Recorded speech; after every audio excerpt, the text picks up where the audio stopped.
Welcome to another VWO webinar. My name is Utkarsh Rai and I take up growth marketing initiatives at VWO. I'll be moderating today's session. For this session, we have a very special guest who is joining us from Australia. We are excited to host Mr. Edgar Spongolz. Edgar is a CRO expert at CXL agency, where he has helped hundreds of brands in optimizing their conversion rates and drive revenue with it. I assume most of you already know about CXL. CXL is a renowned conversion optimization enabler in the industry, which helps businesses and professionals in building growth and marketing excellence with their content, courses, services, and whatnot. We welcome you, Edgar. Joining him in this presentation, we have Rahul Jain from VW's product team, who is joining us from our office in New Delhi. In this session, we are discussing ways how conversion optimization can bolster your growth, especially when you are a small business. So for any questions, you can reach out to me on Twitter with today's hashtag #AskVWO, or you can use the GoToWebinar questions widget to ask us anything. We'll take your questions at the end of the session. For your convenience, we're recording this session and we'll share the webinar resources with you after this session. So let's begin. I would request Edgar to take it over from here. Edgar, over to you. Okay, thank you, and then welcome from me as well. Glad to have so many people here. So, as you already know, CXL actually is doing a lot of things. So we're as mentioned, we are doing CRO services. So we are helping people optimize their sites, but we are also educating people how to do it themselves. So we have two services that target both of those segments. So we practice, and we also take the learnings from the practice and create learning experience from that to transfer the knowledge that we gather to people on a wider scale as well. We mostly work with bigger companies. I would say 80% of our business is big businesses like Google, Kaspersky, Marriott, ADP, so forth.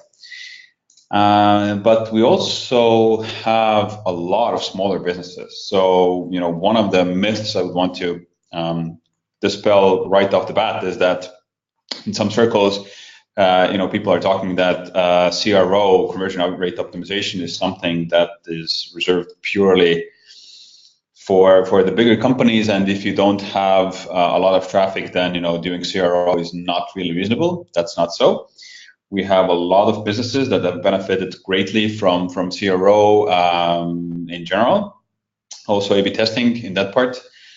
Some of them are just one-man companies. For example, one of the examples here, Headphones Addict, is a one-man company that's doing Amazon affiliate marketing only, and he's gaining a lot of business from working on CRO. So definitely not the game for only the big boys, but also small companies can benefit a lot. So a bit of an intro into why do CRO at all. So as I'm sure one of the greats of history, Adam Savage from Mythbusters, has said, the only difference between screwing around and science is writing it down. Well, it's not totally accurate, but it's getting a lot of things right. So, of course, you need to be creative. You need to create new opportunities, and you need to kind of make sure your visual identity is preserved and developed. But if you just do it creatively and you don't look at the stats, you don't really understand why is it working, from whom is it working, and how is it working, then purely creativeness, doesn't take you that far. You might get lucky, but personally, I prefer a good method or good methodology to luck in any situation, pretty much. So kind of, and it's not that difficult. So the science in there is easily kind of achievable and easy to acquire. Using our institute service, or hiring a consultant, or kind of reading blogs, and kind of the knowledge is out there. You just need to kind of put some time into it and read up a bit. And then always when doing experimenting, changing your website, your sales flow, always be sure to measure the results and understand why, what change is related to what change in which metric, essentially. So a quick word about the challenges for the small businesses. So one of the things that what small businesses need to do, especially if they have a limited amount of traffic that they can't really run that small of tests, so they need to go big or go home, essentially. So you need to do massive changes to get a statistically significant result from A/B testing.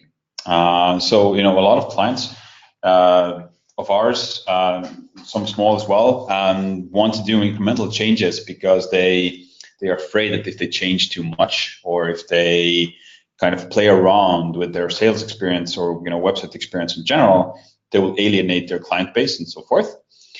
But essentially, if you don't do it, then you can run the A/B tests, but you just won't get the results. So a quick example here is something that usually clients would like to do is just changing one element. So for example, setting up a test where you change the button color. This is of course a pretty cliche test. So changing the button color, I think, is one of the most quote unquote interesting tests out there. But people are this is a change that people are willing to live with. This is might provide an impact, but isn't changing the flow. But for example, I'll be talking about examples based on Bullymax here, who is a performance dog food seller and producer. So in their case, what actually their current website looks like this. Their product category page, rather. So on the category page, you will see their product in this format. And we've tested on them, like I think we're starting the 5th year now. So, and this is highly optimized and has produced a measurable effect on continued navigation and purchases. So as you can see, if you compare those two previous ones to the last one, to the last one on the right, on the rightmost product section, you have a lot of data. So that the product is on sale, so automatically you're getting a psychological trigger that, okay, there's a sale going on, I need to be a part of that. You get the name of the product, which is obvious. You also get the social proof immediately, so it's highly rated, 5 stars, 21 reviews. Probably could do better, but still kind of measurable amount, and social proof works as well. Then you'll see that the savings are up to something, so you're already essentially you can already gain something, and then you already see what is the price range. So kind of expectation leading, social proof, psychological priming for sale, and kind of loss aversion as well. So a lot of things going on here. But the good thing about this is that sometimes and if you know a little bit more about conversion optimization, then if you mix and match hypotheses, or if you mix and match things that you change, then you will have hard time matching the lift that you get or the drop that you get to the change you made. So if you change 10 things, you won't know which one affected the uplift or drop, and by how much. But in this case, there's only actually 2 things going on. So perceived value is 1, and loss aversion is 2. So there's, if in these cases, you can just go one level higher and not talk about the exact methods, but the themes, so to speak, that are actually playing a role here. So the insight will be on a theme level, but not on the kind of the really granular level. So you won't know which affected this how much, but you will get the learning either way. So you'll know that when one kind of optimization theme works on this, so we can try out other approaches based on that. And always when testing, be sure to calculate your minimum detectable effect. So for this, we have a calculator. There are other ones out there. So if you Google MDE calculation or MDE calculator, you will find other options as well. We have our own as well. So the URL is provided. We can provide the content after the webinar to you as well. So go there. You can do a bunch of interesting things there. For the minimum detectable effect calculation, please use the pre-test analysis tab and enter in the numbers from GA or wherever you're getting your visit and conversion numbers there. So you can you know what is the minimum detectable effect of the drop or the lift from conversion rate. So another useful tool there. So the other thing. I would say 90% of the small and medium businesses that come to us, the second question they ask after the pricing is, what tool do you recommend, or what tool should we use, or what should we essentially use to best do CRO? And this has actually a really simple answer. So as usual, in other things in life as well, it's not what you choose that dictates how well will you do. It's it's you making sure that you understand what do you need to do or what do you want to do exactly. Essentially understanding what does the tool need to do, and then choosing the tool from the various tool sets, because there's so many things out there. And then it's almost never the case that that all the platforms have all the functionality that you would need. The pricing varies, the feature set varies, the context where they actually shine varies. So just make sure that you do the research, so you understand what do you want to do, form also a hypothesis. So essentially kind of understand where are you trying to go. Essentially, at least for the first 3 to 6 months with your optimization effort, and then choose a tool set that actually matches your technical needs as well as optimization needs. And of course, try them out first. So do a trial. Most of those actually offer a free or kind of a limited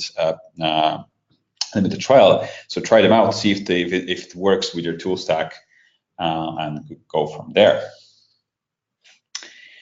Then another thing that actually hampers a lot of optimization efforts, and actually I've seen many companies that are struggling with their legacy platforms. So and I think it's actually a good kind of disclaimer as well. So those platforms mentioned here, WordPress, Yaml, Drupal, so forth, they're all pretty much free in some sense, low cost options in any way. But what happens when businesses move to those quote unquote free platforms is that they entail a big overhead in terms of development costs for implementing any sort of change. And also the maintenance cost goes up as you add features, as you add plugins, so forth. There are performance issues usually if you grow a little bigger and you have 10, 20, 30 plugins or so.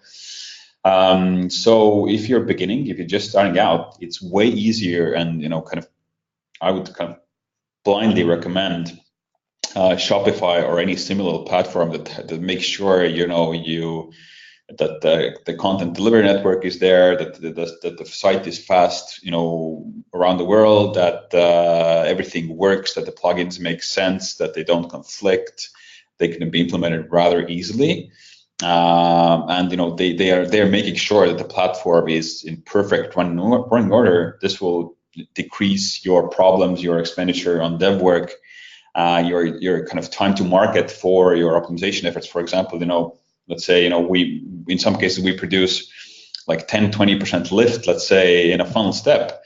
And when it's a WordPress installation, WordPress installation, I think the worst case was that they needed to wait for three months to get this implemented, because they needed to make sure, they had a waiting period nonetheless, so we added it to the waiting period.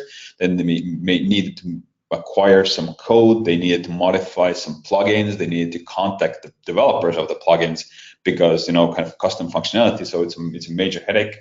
It's way easier to go for out of the box solutions that are guaranteed to work.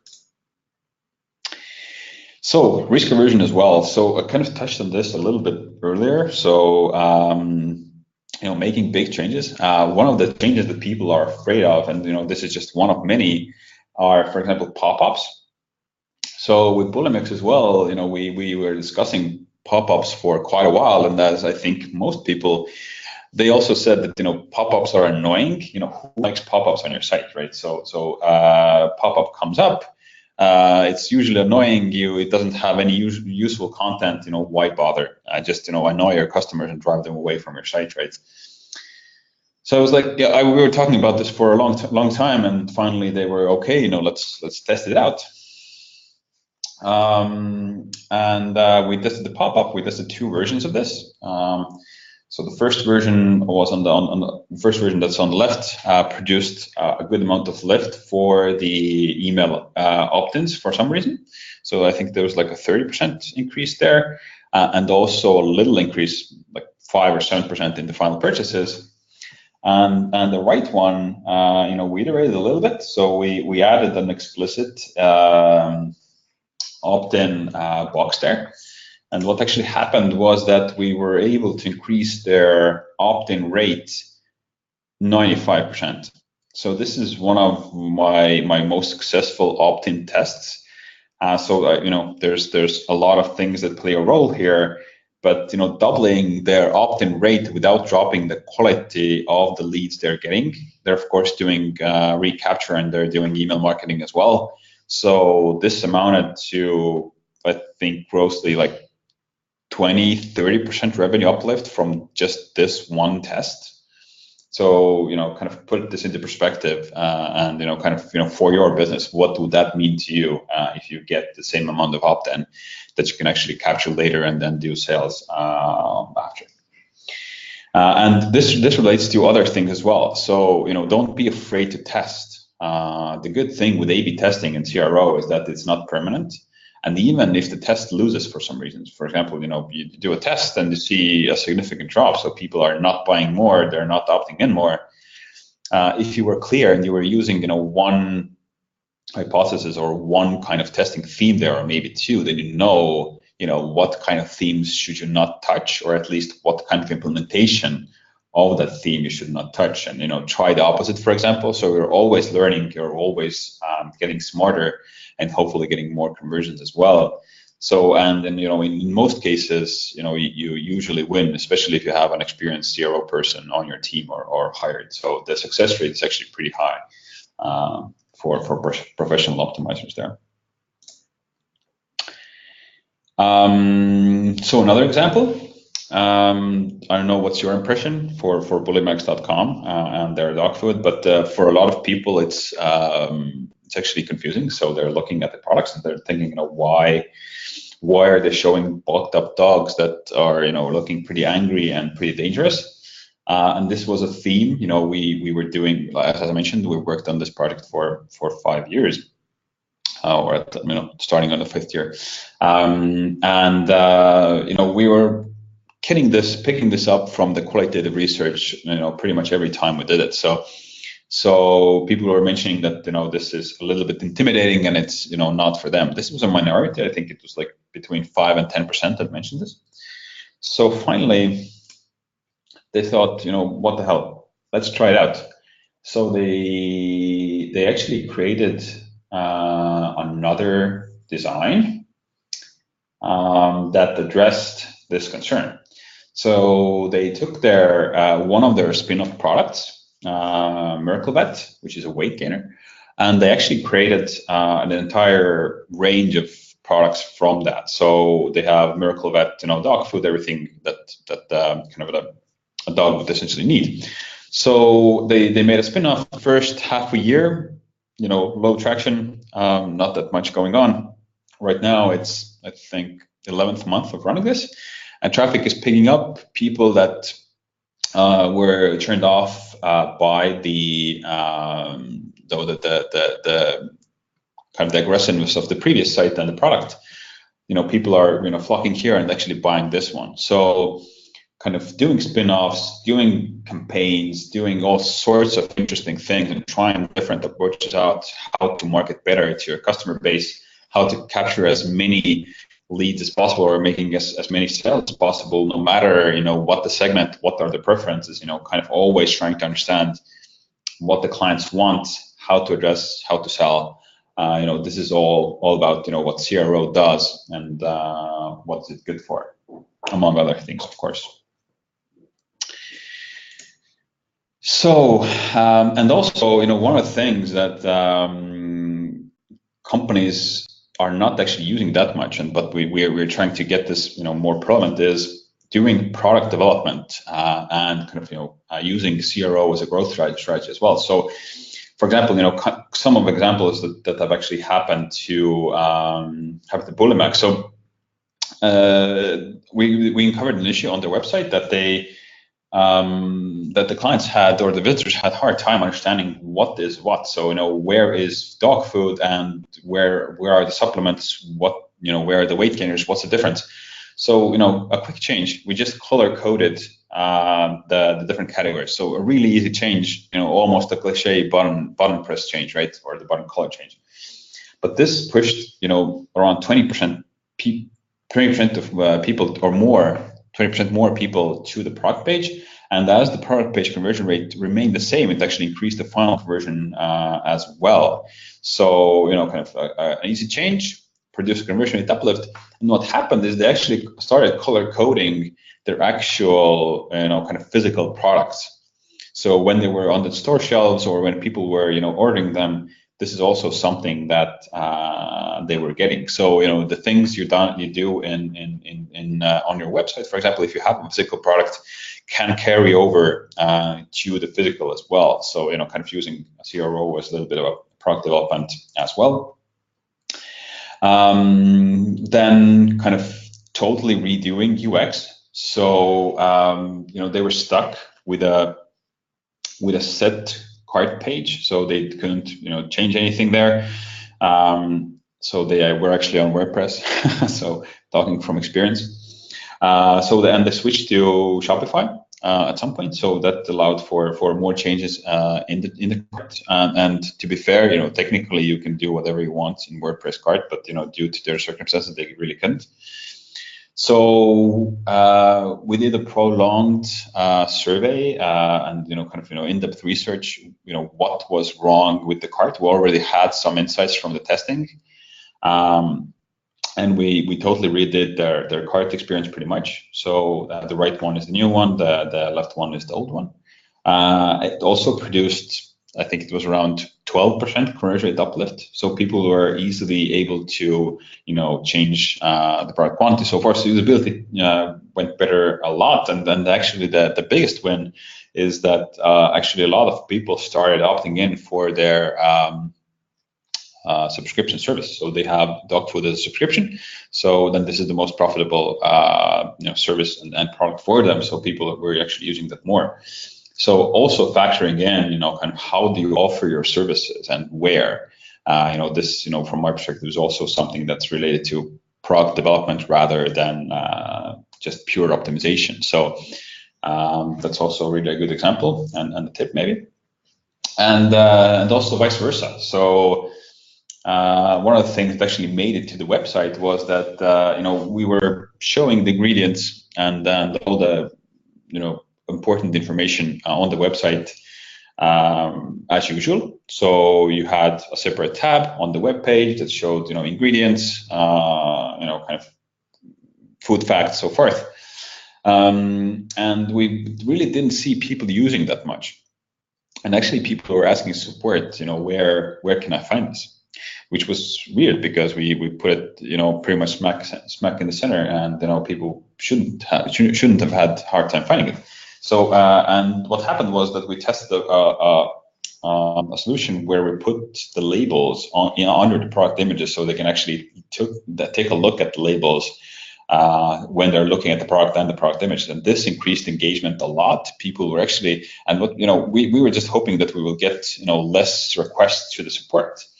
But what happened was that they actually again were able to increase the conversion rate because people were getting their questions answered. They were motivated by seeing that it's a high quality product, and the label confirmed that. So actually more people made the purchase decision.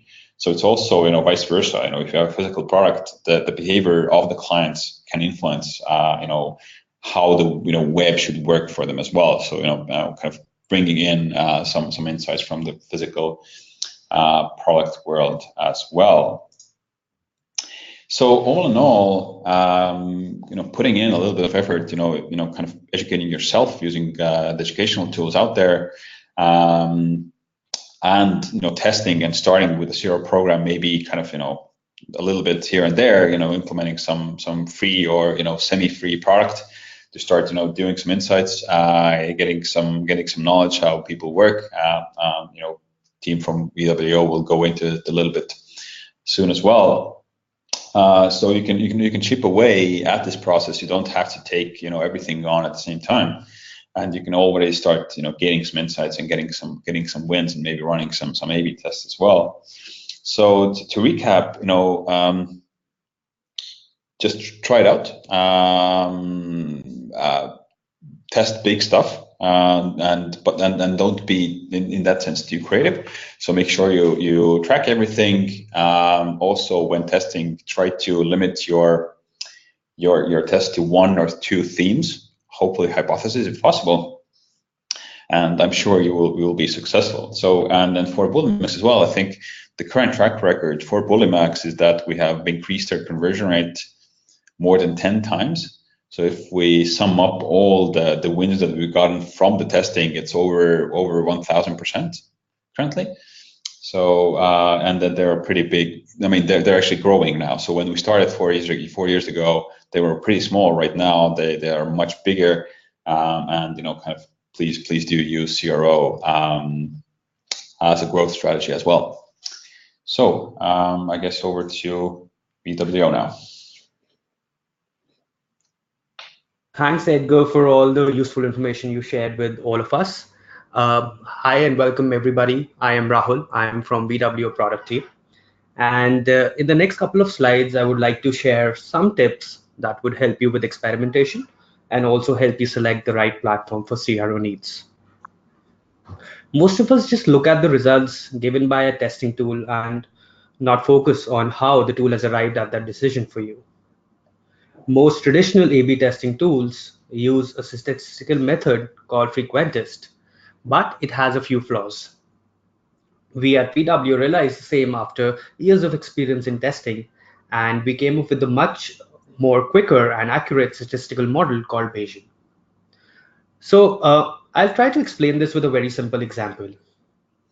Let's say I flip a coin 100 times, and of the 100 times, I see heads 80 times versus tails, which I saw 20 times. Now, going by simple mathematics, in a sample size of 100, the conversion rate of heads would be 80%. So essentially, in those traditional methods, it would say that the chances of coming heads is more than tails, which is why heads is a winner. But let's say I flip the coin 200 times. Would the result remain true? It won't. We don't know that, right? This is where Bayesian comes into the picture. So what Bayesian will do for you is that it will predict, or it will give you the exact probability of the result remaining true with a bigger sample size.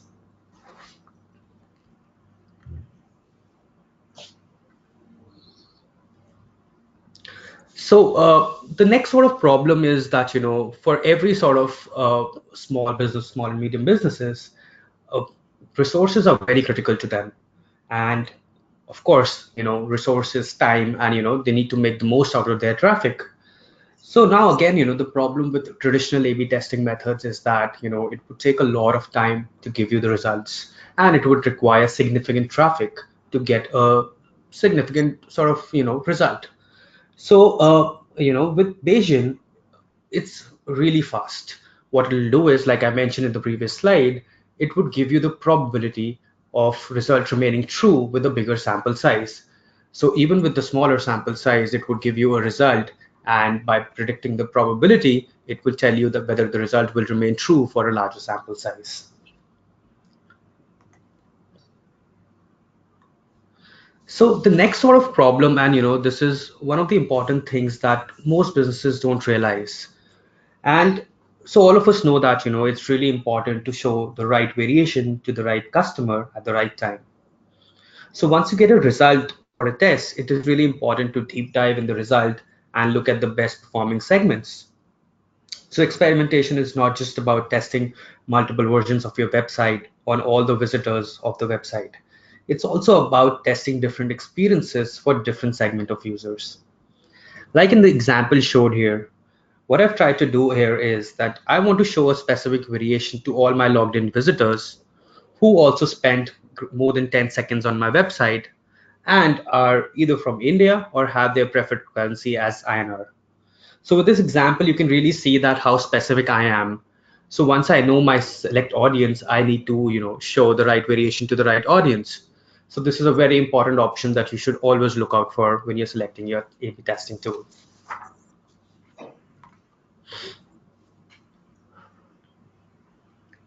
So another sort of important debate that most of us have here is that, whether I should have multiple tools for conversion optimization or whether I should go for an all-in-one platform.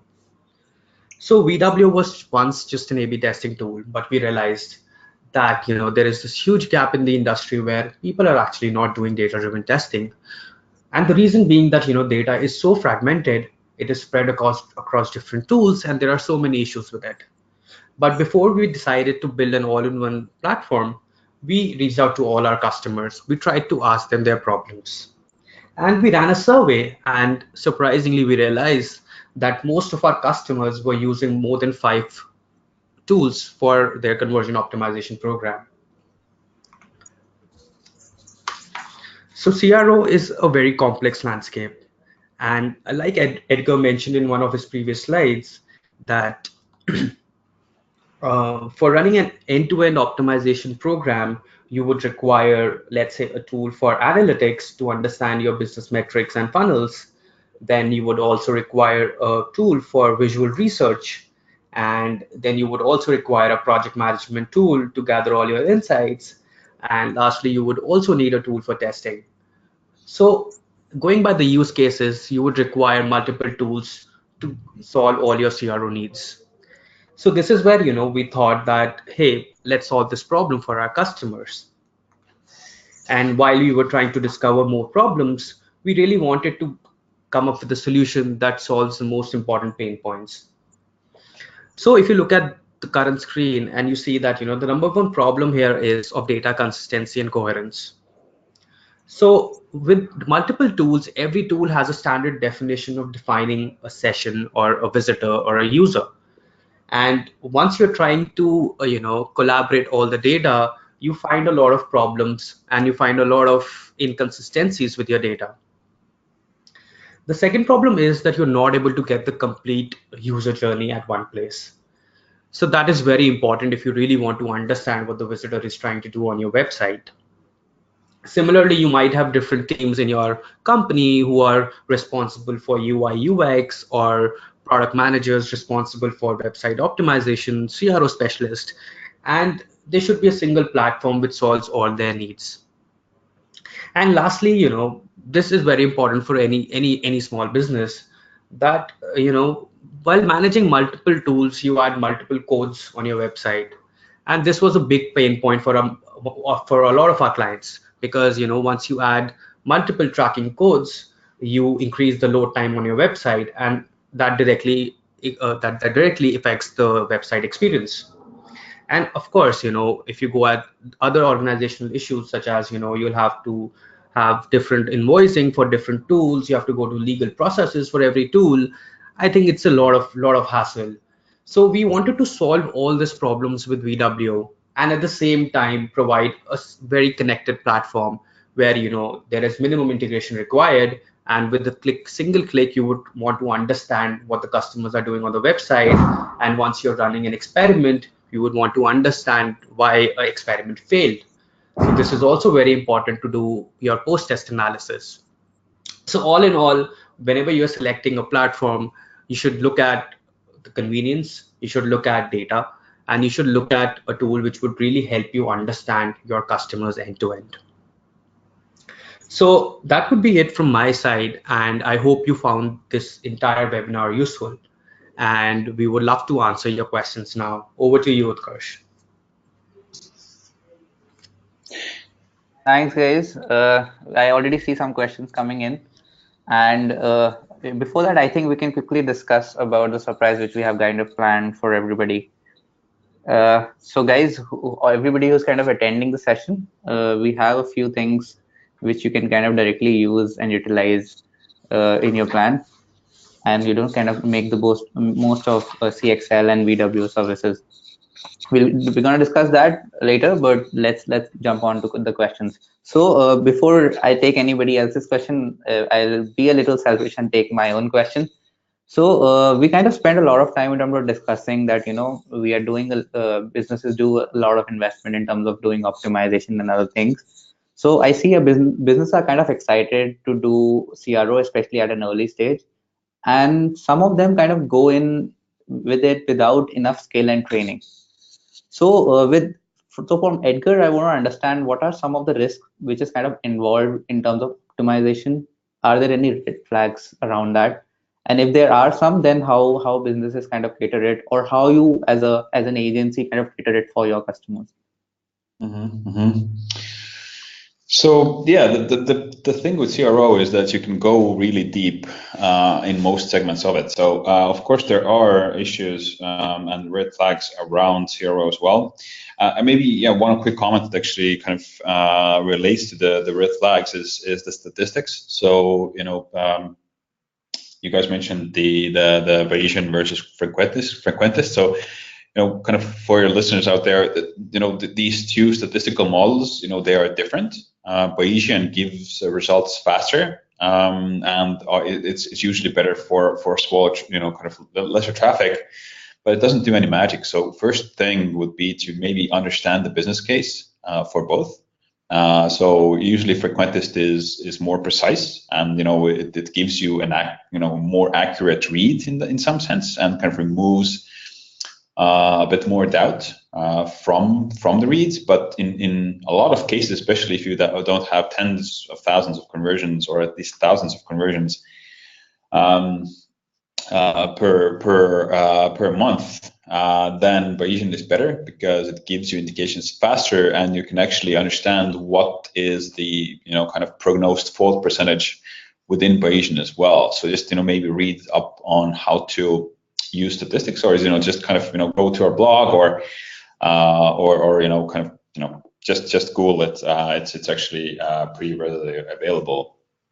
The other red flag is that there are some rules of thumb, or some things that you have to keep in mind. And once you kind of understand what they are and how they work, it will be pretty obvious. So first is kind of make sure you get a good amount of sample in your tests. So let it run for a good amount of time. Don't really peak before at least a week or two, and even then kind of keep it running. So get at least 200, 300, 400, possibly even more, depending on your business size, conversions per variation, and see what the numbers show then.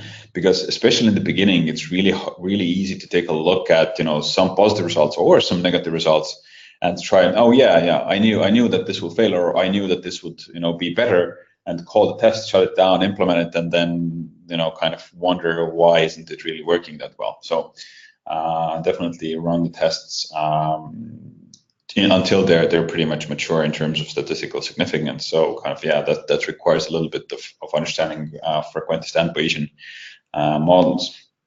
And also, like I mentioned during the previous slides, especially for smaller companies, they're in some cases do little. So they're testing small things, and in some cases they're doing too much. So for example, one of the trends that I've seen as well during the years is that the old site is not working, let's just redesign it, which is one of the riskiest things to do ever, CRO or not. So if you're changing everything, then I discussed attribution. How do you attribute a result to a hypothesis at all? But what do you do if you change everything? So how do you know what worked or what didn't? So if you're changing 100 things, maybe 20 worked, maybe 80 didn't, but the rate of the 20 things that worked is so big that they're canceling out the 80 things that didn't. So you're clueless. You don't know what worked, what didn't work. So I always recommend incremental redesign in those cases as well. And this is a never-ending topic, so feel free to reach out and kind of discuss it more if you want to. Awesome. Another question we are getting it from Lisa. Lisa is asking any suggestions for increasing conversion rates for non-profit organization, more on specifically on how they can increase donations online. Yes, of course. We've actually worked with a couple of those. So the one that kind of springs to mind is Save the Children. So kind of the good thing about CRO is that you learn how the human psychology works and how their kind of motivational triggers work. So using a proper research methodology and kind of understanding what your clients need, and then exposing that on the site works. But if you're looking for specific tips, for example, if you have a site yourself and what would you do tomorrow, I would say the first thing is making sure that your key conversion pages, and actually the ones that lead to those pages, are really relevant, concise, and clear. So you should always answer those two questions. Where am I? What can I do here? Why should I do it? So if you can answer those questions within 5 to 15 seconds, the faster the better, the more you will convert. So with NGOs, it's I think I personally worked with around 3. Usually they want to put in too much messaging. So there's different causes, read about, look, watch this video, do a lot of things, but they don't really kind of illustrate really that well why it's important, and that might be not relevant for you, but might as well be. So and of course this will also increase focus. So if you have 25 elements on the page, maybe you can reduce it, try to focus on maybe less, and see if that works. Great. Another question I can see coming from Patricia. Patricia is asking what is a good conversion rate, and what I'm guessing is that she want to understand if there's a way to kind of calculate that as well. So that's also a good question. So we're doing some industry benchmarks ourselves. I know the Baymard is doing also industry benchmarks. So depending on your industry, and also your business size. So usually, as I don't know, where are you, then I can't, pull any numbers off the top of my head. But if it's retail and if it's kind of sales oriented and that it's not lead gen, it's e-com, then usually for smaller businesses, again, depending on what exactly do you do, I the ballpark figure for me is ideally around 10%. I would say 5 or 6 is pretty good. If you're doing below, then you're probably doing something wrong. I mean, either the traffic that you're getting is really bad, SEO or whatever you might be doing, or there's something else off. But I've also seen a 20% conversion rate, for example, for some businesses. So if it's a really strong brand, even if you're small, you can convert kind of on rates that are astronomical. But of course, this is really for smaller businesses. For bigger businesses, usually the conversion rate is in single digits. So 2-3% is already pretty good, and that's purely because they're getting so much traffic from so many different sources that it's really hard to kind of cater to all of the audience.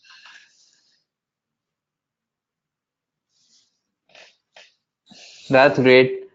There's an interesting question coming from Anmol.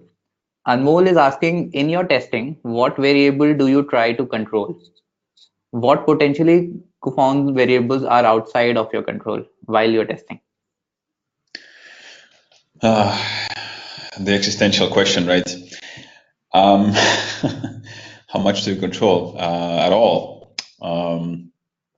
So that honest answer to this is that most of the stuff you can't control for, if you look at the bigger picture. So, but that's the issue, right? So don't look at the biggest picture, because you have to work within the business and within the test that you're running. So also when for example, we are reporting any kind of results, or actually any agency or anyone that's doing A/B testing is reporting on the results, then what they can say to you, if they get statistical significance or close, that this change will increase the conversion rate, by this much, with this likelihood of this being correct. Usually, this being correct is around 95%, right? This is the gold standard right now. That's it. And you can't control for most external things. You can't control for business situation in general.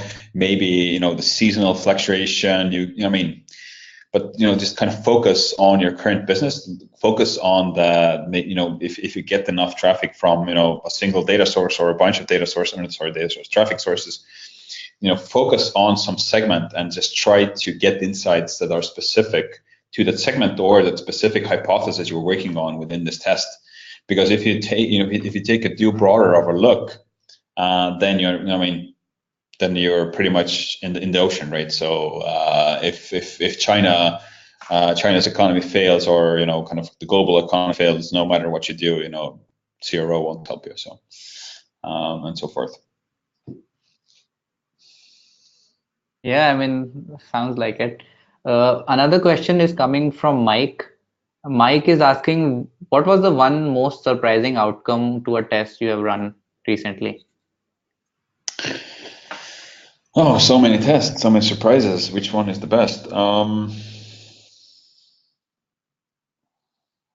So let me think. I think it was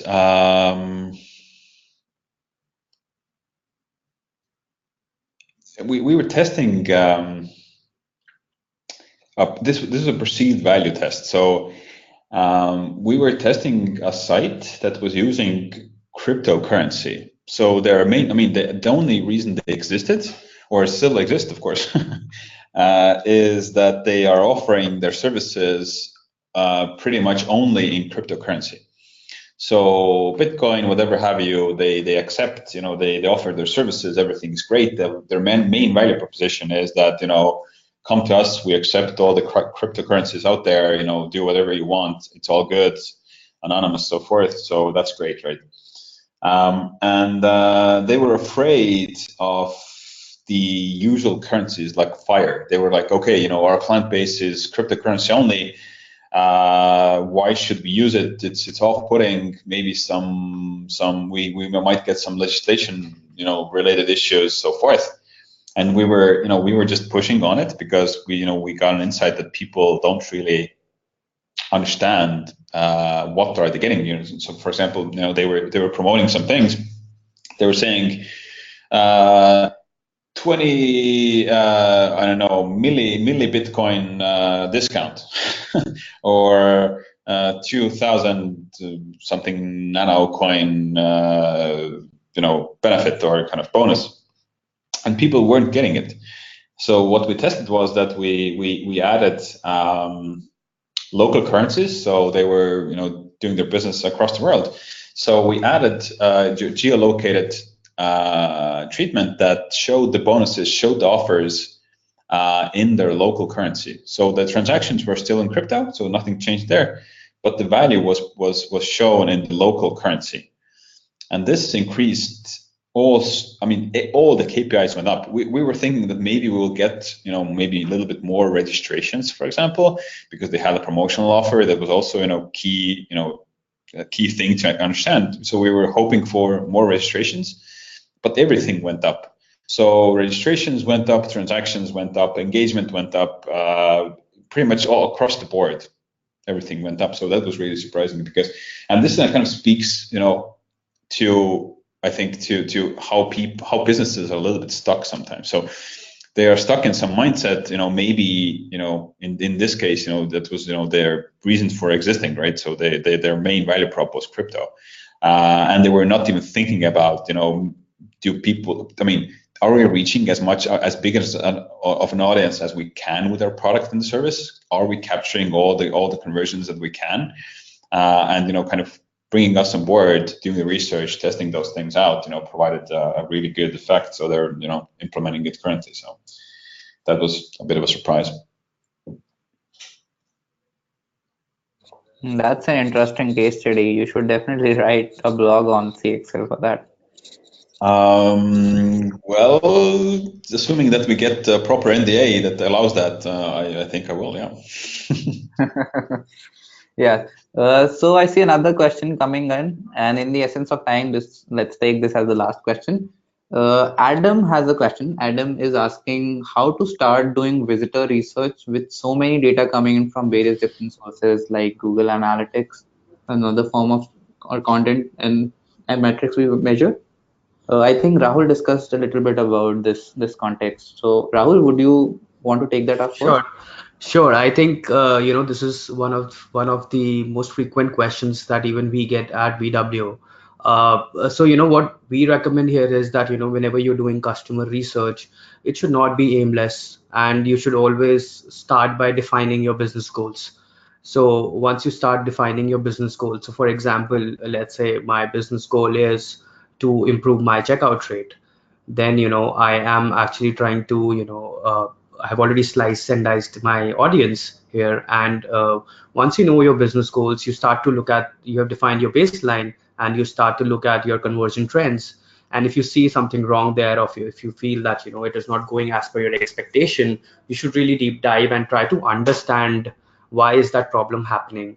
And essentially, you should look at visitors who are not converting from your goal, or visitors who are actually dropping off from the funnel step that you're optimizing for. So once you do that, you have really narrowed down your audience, and you have comparatively less data to look at, and you are actually trying to solve the correct problem that you want to optimize for. And once you have that kind of visitor set, you can do even more slicing and dicing and try to look at different sort of segments, such as you can look at for a specific location, or if you're trying to looking for a specific behavior on the website, for instance, people who are navigating using a certain path, you can look at that. So overall, we believe that you should never do aimless research. Even if you're looking at, let's say, heat maps or session replays, you should always start by defining your baseline. You should start by defining your business goals, and then move downwards. So that's what I think. And probably, if Edgar wants to add something here, it will be great. So yeah, I Yeah. mean this, I get a lot of interesting responses when I mention this when I'm onboarding clients. Yeah. But I usually tend to say that to kind of measure everything. Mhm. So it's so yeah, in some sense you don't know what you don't know. So that's the thing. So if if you're setting this up and if you're kind of looking at things, then make sure you're capturing as much data as possible, especially in terms of Google Analytics. So this will enable you to ask questions and get answers later on. So a good place to start is like we mentioned, kind of understand your business case, what do you want to measure, what are your KPIs, and start from there. But actually, I would go a step further and kind of ask, what are the future plans? Are you adding new products? Are you adding new services? Do you want to see some correlations between action A and action B? Kind of a little bit overthink it, and then decide on a kind of a feasible approach that would at least facilitate, doing more tracking in the future. So yeah, that's my overall approach on this. Great. I think we are all done here. Before we go, Edgar, you want to quickly discuss about the offers which CXL is kind of offering to our attendees? Yeah, so all the attendees can get 20% off of our heuristic feedback. So, what this means is that we will, the heuristic service is our most lightweight service. So what we do there is we go, through your site from top to bottom. There's two senior analysts doing that. So they will look at every nook and cranny, copy, design, motivation, too many things to list here, and make a pretty thorough report detailing, what are the areas that should be improved, and what are the places that you could possibly get the biggest impact if you make some changes. And we'll also, of course, suggest what changes should be made. But this has a disclaimer, of course. This is, our expert opinion, but still opinion.